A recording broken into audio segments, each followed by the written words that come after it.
ఈనాడులో హైదరాబాద్కు సంబంధించినటువంటి వార్త ఆంధ్రప్రదేశ్ ఎడిషన్లో వేసి స్థలాలు ఖరీదైన సాగుపైనే మక్కువ. హైదరాబాద్ నగరం హైతనగర్ సమీప కుంట్లూరులో రహదారిని ఆనుకొని ఉన్న స్థలాలు చాలా ఖరీదైపోయాయి.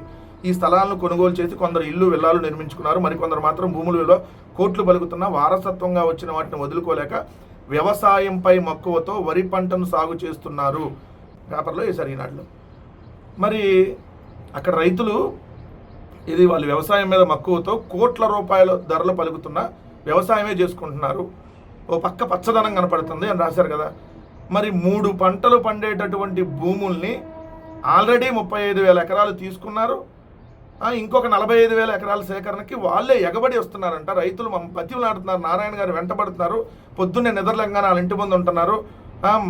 మధ్యాహ్నం లంచ్ కూడా బాగునట్లేదు. రాత్రి అయితే అసలు బయటికి ఎక్కడికన్నా వెళ్ళి ఆయన వస్తే ఆఫీస్ దగ్గర నుంచి ఇంటికి వస్తే ఇంటి దగ్గర కాపలా కాసి మరి మా భూములు తీసుకోండి అని చెప్పి 44,000 ఎకరాలు తీసుకుంటారా లేదా అని చెప్పి ఊర్లు నారాయణ గారు వెంటబడుతున్నాయని రాశారు కదా నిన్నగా మొన్న మీ పత్రికలో. అంటే అక్కడ పాపం రైతులు వ్యవసాయం చేసుకోరా?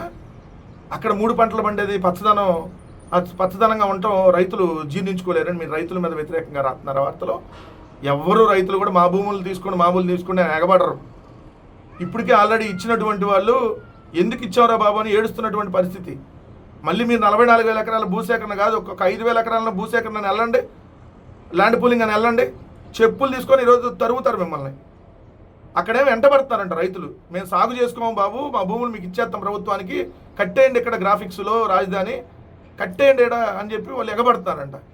ఇక్కడ మాత్రం హైదరాబాద్లో వాళ్ళు పచ్చదనంగా అసలు వారసత్వం కోట్లు బలుగుతున్నా కూడా వాళ్ళు వ్యవసాయం చేసుకుంటున్నారు. ఇలా వార్తలు ఉంటాయి.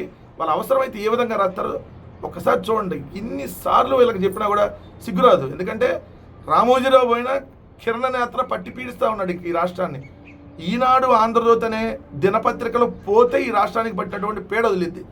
శాశ్వతంగా ఈ రాష్ట్రానికి పీడలాగా వీళ్ళు చీడలాగా పీడలాగా పట్టి పీడిస్తూ ఉన్నారు ఈ విధంగా వార్తలు రాసి.